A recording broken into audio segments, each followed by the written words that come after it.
ఏపీలో bird flu virus నేపథ్యంలో సరిహద్దులో విస్తృతంగా తనిఖీలు చేపట్టారు తెలంగాణ పోలీసులు. ఏపీ నుంచి తెలంగాణకు వచ్చే కోళ్ల ఉత్పత్తులపై వెటర్నరీ అధికారులు నిఘా పెంచారు. పుల్లూరు టోల్ గేట్ సమీపంలో తనిఖీలు చేసిన పోలీసులు, వెటర్నరీ అధికారులు కర్నూలు నుంచి వస్తున్న కోళ్ల వాహనాలను వెనక్కు పంపించారు. ఏపీతో పాటు ఇతర రాష్ట్రాల నుంచి కోళ్లు రాకుండా అడ్డుకునేందుకు సరిహద్దుల్లో 24 చెక్పోస్టులు ఏర్పాటు చేసింది తెలంగాణ ప్రభుత్వం. అనుమతి లేకుండా తెలంగాణలోకి ఎంట్రీ అయితే కఠినమైన చర్యలు ఉంటాయని పోలీసులు తెలిపారు.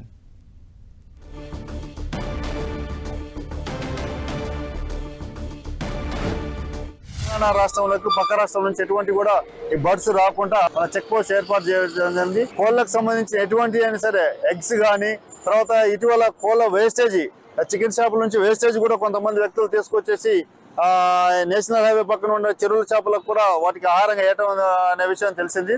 వాటి మీద మేము కఠిన చర్యలు తీసుకుంటాం. ఒకవేళ అట్లాంటి వాళ్ళు ఎవరైనా ఉంటే వాటిని బంద్ చేసుకోవాలని ఈ సందర్భంగా తెలియజేయడం జరుగుతుంది.